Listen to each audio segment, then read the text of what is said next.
नमस्कार, कैरियर में पर आपका बहुत बहुत स्वागत है। Class 12 NCERT physics chapter number 14 last chapter है अर्धचालक इलेक्ट्रॉनिकी सेमीकंडक्टर। अंतिम चैप्टर है। इस चैप्टर तो था पहले बहुत लॉन्ग, बहुत ज्यादा टॉपिक्स था, लेकिन इस साल पूरे का पूरा टॉपिक हटा दिया है। मुश्किल से 2-4 टॉपिक बस बचे, फिर खत्म है। पहले समझ लो इस चैप्टर का वेटेज। देखो, एक तो एमसीक्यूज में भी मिलेगा one liner question, MCQs multiple choice question वाला सही विकल्प उसमें आएगा। साथ में 2 नंबर का एक क्वेश्चन देखने को मिलेगा और 3 नंबर का भी एक क्वेश्चन देखने को मिलेगा। अब पहले इसमें टॉपिक बहुत ज्यादा था। हमें पीएनपी ट्रांजिस्टर, एनपीएन ट्रांजिस्टर, प्राचीर विभव, अक्षय परत और कार्य विधि, सीई परिपथ, कॉमन एमिटर वाला ये पढ़ना था, लेकिन सबका सब टॉपिक काट दिए। बचा है सिर्फ 2 ही टॉपिक बचा है। वैसे बोल सकते हो 3। एक तो अपने को अर्धचालक के बारे में पढ़ना है, इसको पहले केमिस्ट्री में भी पढ़ते थे, लेकिन केमिस्ट्री से हटा दिया, फिजिक्स में रख दिया गया है। पी टाइप अर्धचालक केमिस्ट्री में चैप्टर नंबर 1 में पहले था, लेकिन काट दिए। जितने लोग पुराने सिलेबस से पढ़े होंगे उनको पता भी होगा। एन टाइप और पी टाइप दोनों प्रकार के अर्धचालक पढ़ना पड़ेगा, यही है ना अर्धचालक का प्रकार। उसके बाद हमें पीएन संधि डायोड में धारा प्रवाह पढ़ना पड़ेगा। पीएन संधि डायोड में धारा प्रवाह 2 प्रकार से होगा, एक अग्र अभिनत में और एक पश्च अभिनत में। अग्र अभिनत और पश्च अभिनत। और एक हमारा लास्ट टॉपिक बचेगा दिष्टकरण। पीएन संधि डायोड का अर्ध तरंग दिष्टकारी के रूप में उपयोग। दिष्टकारी पदार्थ के बारे में पढ़ना पड़ेगा, सीधा दिष्टकारी उपयोग कर लो। अर्ध तरंग दिष्टकारी के रूप में उपयोग और एक पूर्ण तरंग दिष्टकारी के रूप में उपयोग। ये बस 3 टॉपिक बस है, उसके बाद चैप्टर ही फिनिश है। और पहले इसी की जगह लगभग 12 से 15 टॉपिक था। 12 से 15 टॉपिक था, पूरा का पूरा हटा दिए। इसमें सबसे ज्यादा इंपॉर्टेंट था एक अपना logic gate. Previous year questions अगर खोलकर देखोगे पिछले साल का पेपर ओपन करके, तो उसमें 100% लॉजिक गेट का एक ना एक सवाल देखने को मिल जाएगा। चाहे 2019 से लेकर 25 तक कोई भी पेपर खोल लो, एक सवाल लॉजिक गेट का देखने को मिलेगा, वो भी हर साल। तो खैर अब ये कट गया है, एकदम ज्यादा इंपॉर्टेंट था। और ये अपने प्रैक्टिकल का भी है। सब स्कूल में लगभग प्रैक्टिकल अब खत्म होने वाला होगा, प्रैक्टिकल कर लियो, एग्जाम बस बचा होगा। लॉजिक गेट से भी प्रैक्टिकल में था, अब हो सकता है प्रैक्टिकल में रखे हो, सिलेबस से तो कट गया है। फिलहाल अपने को थ्योरी पोर्शन में चैप्टर में 3 ही चीज पढ़ना है, एक अर्धचालक पी टाइप एन टाइप, दूसरा पीएन संधि डायोड में धारा प्रवाह, और तीसरा दिष्टकारी के रूप में उपयोग, अर्ध तरंग और पूर्ण तरंग। समझ में आया? चलो सीधा स्टार्ट करते हैं चैप्टर को। देखो, सबसे पहले तो इस चैप्टर का पूरा थ्योरी पोर्शन खत्म करना पड़ेगा, उसके बाद समझाने वाला मैं समझा दूँ। ठीक है, थ्योरी पोर्शन में इसका ज्यादा तो नहीं है, बस इतना है। उसके बाद एक ही पेज का एक ही बोर्ड एक बार और आएगा, फिर हो गया। उसमें हम पढ़ेंगे धातु, अधातु और विद्युत रोधी के बारे में, जिसको पहले से जानते हैं, लेकिन सिर्फ इस बार सेमीकंडक्टर के आधार पर उसी का वर्णन करना है। जैसे धातु, अधातु और विद्युत रोधी, इन सब के बारे में पहले से परिचित है। सिर्फ यहाँ पर सेमीकंडक्टर के आधार पर क्या होता है उसको बस बताएं। पहले समझो ऊर्जा स्तर क्या है। ऊर्जा स्तर क्या? देखो, इसके पहले वाले दोनों चैप्टर में नाभिक और परमाणु और नाभिक में हमने इलेक्ट्रॉन्स के बारे में जाना है, नाभिक के बारे में भी जाना है। ये जानते हैं नाभिक के चारों ओर इलेक्ट्रॉन क्या करता है? परिक्रमा करता है। तो सभी की एक निश्चित ऊर्जा होती है, सभी की क्या होती है? एक निश्चित ऊर्जा। उसी ऊर्जा को हमने क्या कहा? ऊर्जा स्तर। समझ में आया? इसलिए पूरा डिटेल में नहीं लिखा हूं। देखो, विभिन्न उपकोशों में विभिन्न इलेक्ट्रॉन की निश्चित ऊर्जा के मान को ऊर्जा स्तर कहते हैं। समझ में आया? नाभिक के चारों ओर इलेक्ट्रॉन चक्कर लगाते हैं, तो जितने भी इलेक्ट्रॉन चक्कर लगा रहे हैं सबका एक निश्चित ऊर्जा स्तर होगा। निश्चित ऊर्जा स्तर होगा मतलब सबका अपना एक ऊर्जा होगा, अलग अलग ऊर्जा होगा सबका। तो वही ऊर्जा के मान को हमने क्या कहा? ऊर्जा स्तर।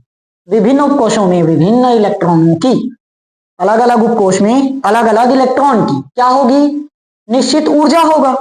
अभी बताया ना, अलग अलग उपकोश में अलग अलग इलेक्ट्रॉन की ऊर्जा होगी, और उन्हीं ऊर्जा के मान को हमने क्या कहा? ऊर्जा स्तर। पहला टॉपिक समझ में आया।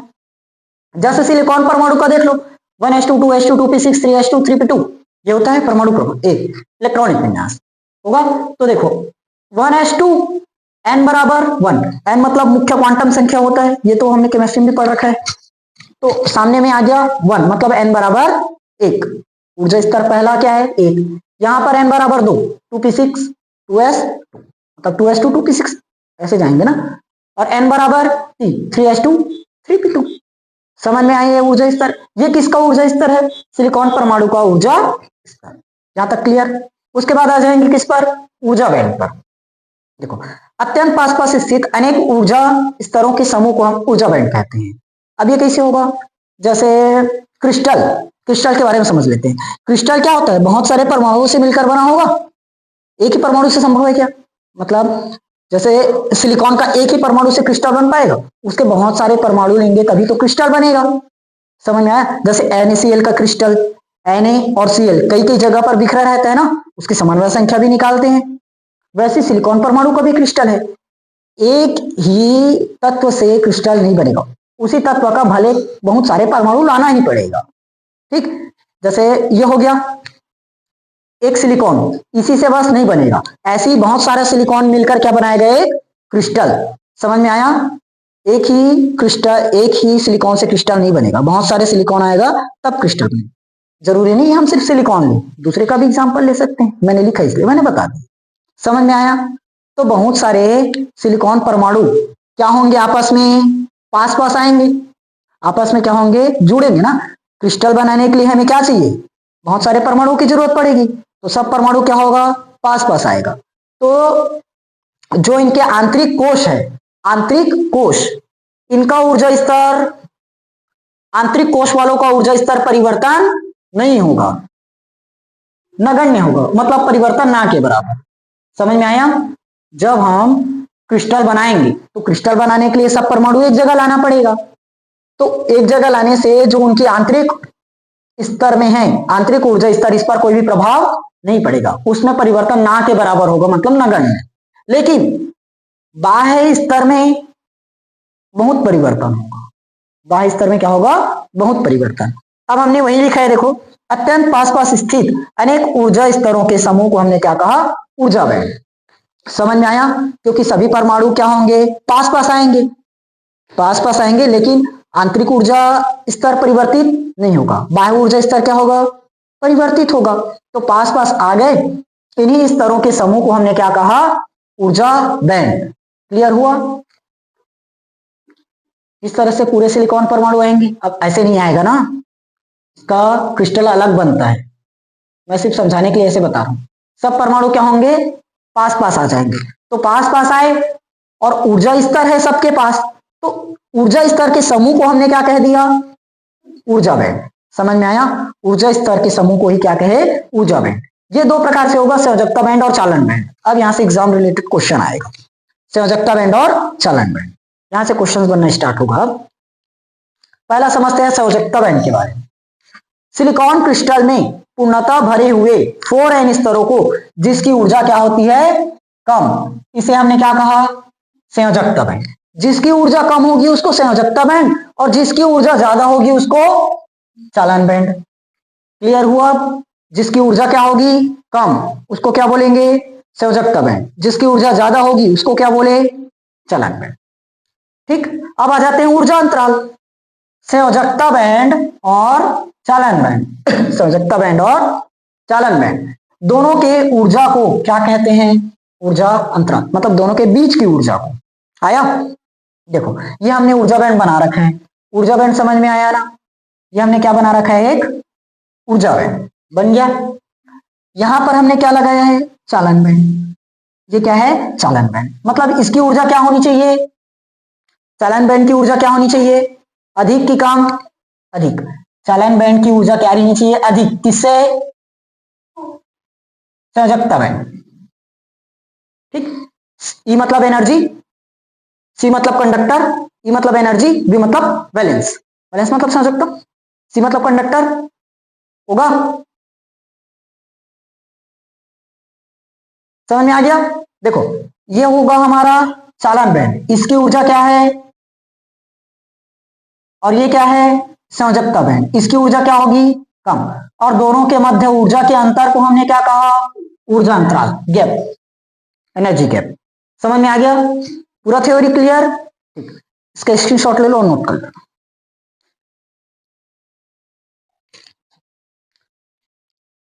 पेपर में आया हुआ क्वेश्चन है इस बार, देखो पेपर में इस टाइप से क्वेश्चन आएगा, ऊर्जा बैंड के आधार पर धातु, अधातु और अर्धचालक को समझाइए। ऊर्जा बैंड के आधार पर धातु, अधातु और अर्धचालक को समझाइए। हम सिंपल ये जानते हैं जिसमें धारा का प्रवाह हो धातु और धारा का प्रवाह ना हो उसे अधातु कहते हैं करके, लेकिन इस बार वैसे परिभाषा लिखना नहीं है, ऊर्जा बैंड के आधार पर बताना है, ठीक। ऊर्जा बैंड के आधार पर ठोस का वर्गीकरण, इसलिए मैंने डायरेक्ट टॉपिक कर दिया, धातु या फिर चालक, विद्युतरोधी और अर्धचालक, तीन प्रकार होगा। पहला धातु समझते हैं, धातु क्या होगा, किसे कहेंगे धातु, देखो वह पदार्थ जिसमें चालन बैंड और वह पदार्थ जिसमें चालन बैंड क्या हो, आंशिक रूप से भरा हो। आंशिक मतलब पूरी तरह से भरा नहीं रहेगा, पूरी तरह से भरा नहीं रहेगा, सिर्फ आंशिक रूप से भरा रहेगा। या फिर ये बोल सकते हो चालन बैंड और संयोजकता बैंड एक दूसरे पर क्या होते हैं, अतिव्याप्त, एक दूसरे पर ओवरलैप किए होते हैं। जैसे ओवरलैपिंग भी पढ़े हो ना इसके पहले वाले चैप्टर में, एक दूसरे के ऊपर इस तरह से चढ़ना, वो क्या है, ओवरलैप। ये इस तरह से ओवरलैपिंग की है ना, वैसे यहां भी होगा, समझ में क्लियर हुआ। धातु जब चालन बैंड और संयोजकता बैंड एक दूसरे पर क्या होते हैं, ओवरलैप होते हैं, मतलब अतिव्याप्त होते हैं, उसको हमने क्या कहा, धातु या चालक। समझ में आ गया पहला थ्योरी। वह पदार्थ जिसमें चालन बैंड और संयोजकता बैंड एक दूसरे पर क्या होते हैं, अतिव्याप्त होते हैं, उसे हमने क्या कहा, धातु। देखो ये हो गया हमारा चालन बैंड, और ये क्या हो गया, संयोजकता बैंड। देखो चालन बैंड मैंने इस तरह से बनाया, इस तरह से गिरा, और ये है हमारे संयोजकता बैंड का। तो देखो दोनों एक दूसरे पर क्या हो चुके हैं, अतिव्याप्त हुए ना, एक दूसरे के ऊपर इस तरह से अतिव्याप्त हुए, क्लियर हुआ। तो इसे हमने क्या कहा, धातु या फिर चालक, चालक जिसमें विद्युत का प्रवाह होता है। इसके आधार पर समझ में आ गया, वह पदार्थ जिसमें चालन बैंड और संयोजकता बैंड एक दूसरे पर क्या हो जाए, अतिव्याप्त हो जाए। तो देखो चालन बैंड संयोजकता बैंड पर और संयोजकता बैंड चालन बैंड पर अतिव्याप्त है एक दूसरे के ऊपर, बना अब इसी कंडीशन, ठीक। ऊपर वाला कौन सा, चालन बैंड, यहां तक पूरा, यहां तक क्या है, चालन, देखो ना हिस्सा यहां तक आया है ना, इसका पूरा का पूरा यहां तक गया है, मतलब ये लाइन क्या है, चालन बैंड, और इसका वाला लाइन नीचे तक आया, देख लो ये, तो ये वाला लाइन कौन सा है, संयोजकता बैंड का, सॉरी ये वाला लाइन चालन बैंड का, और ये ऊपर वाले लाइन से यहां तक संयोजकता बैंड। समझ में, यहां से लेकर हमारा क्या है, ये पूरा हिस्सा संयोजकता बैंड, और ये वाला हिस्सा देखो हुआ ना, दोनों एक दूसरे पर अतिव्याप्त। तो इसलिए ईजी का मान यहाँ पर क्या मिल गया इस बार, क्योंकि गैप जीरो हो गया ना, अब दोनों एक दूसरे पर ओवरलैप हो चुके हैं, तो वहां पर गैप मिला क्या, तो ऊर्जा अंतराल क्या मिल गया, जीरो, ठीक। पहला पॉइंट समझ में आया। दूसरा विद्युत रोधी, विद्युत रोधी के बारे में हम जानते हैं जिसमें धारा का प्रवाह न हो। संयोजकता बैंड और चालन बैंड के मध्य ऊर्जा अंतराल क्या होती है, बहुत अधिक। तीन ही चीज में डिफाइन करना, एक जब ऊर्जा अंतराल क्या हो, एकदम कम, एक जब ऊर्जा अंतराल क्या हो, जीरो, और एक ऊर्जा अंतराल क्या हो, अधिक। समझ में आया, मैं एकदम लोअर से हाई बढ़ते क्रम में अरेंज कर दिया।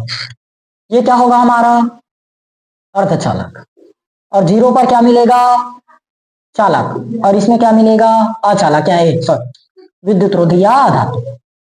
समझ में आया पहले, और इस तरह से अरेंज करोगे अधिक से कम में, तो पहले विद्युत रोधी, उसके बाद धातु, उसके बाद अर्धचालक। देखते हैं यहां पर हमने क्या समझा, जब चालन बैंड और संयोजकता बैंड क्या हो, जीरो हो, मतलब ऊर्जा अंतराल क्या हो दोनों में, जीरो, तो क्या मिलेगा, धातु या चालक।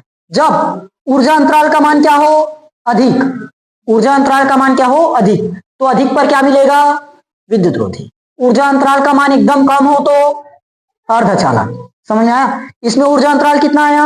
0। संयोजकता बैंड और चालन बैंड के मध्य ऊर्जा अंतराल क्या हो? अधिक, तो ये क्या है? विद्युत रोधी। और ऊर्जा अंतराल क्या है? कम, तो कम में क्या मिला? अर्धचालक। समझ में आ गया? देखो यहां पर Eg ऊर्जा अंतराल 3 इलेक्ट्रॉन वोल्ट से क्या है? ज्यादा।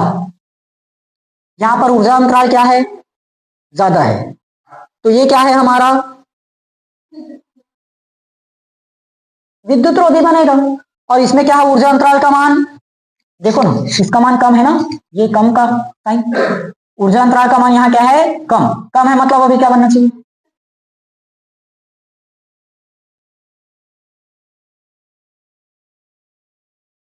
समझ में आ गया तीनों चीज? क्लियर हुआ? जब ऊर्जा अंतराल का मान अधिक हो जाए, अधिक में क्या मिलेगा? अधिक में विद्युत रोधी, कम में अर्धचालक। और जब गैप ही ना हो, ऊर्जा अंतराल ही ना हो, तब? समझ में आ गया? थ्योरी में क्लियर है। वह पदार्थ जिसमें चालन बैंड और संयोजकता बैंड एक दूसरे पर क्या हो जाए? ओवरलैप हो जाए, अतिव्याप्त हो जाए, उसको हमने क्या कहा? धातु। और चालन बैंड, ऊर्जा बैंड के मध्य, चालन बैंड और संयोजकता बैंड के मध्य क्या हो? ऊर्जा अंतराल अधिक, तो क्या होगा? विद्युत रोधी। जब चालन बैंड और संयोजकता बैंड के मध्य ऊर्जा अंतराल क्या हो? कम, तो क्या कहलाएगा? अर्धचालक। तीनों टाइप क्लियर हुआ? इससे एग्जाम में बहुत क्वेश्चंस बने थे ना, पेपर में आएगा, अच्छे से तैयार करो। ठीक, अब अर्धचालक समझ गए? अर्धचालक को अब पढ़ना पड़ेगा डिटेल में।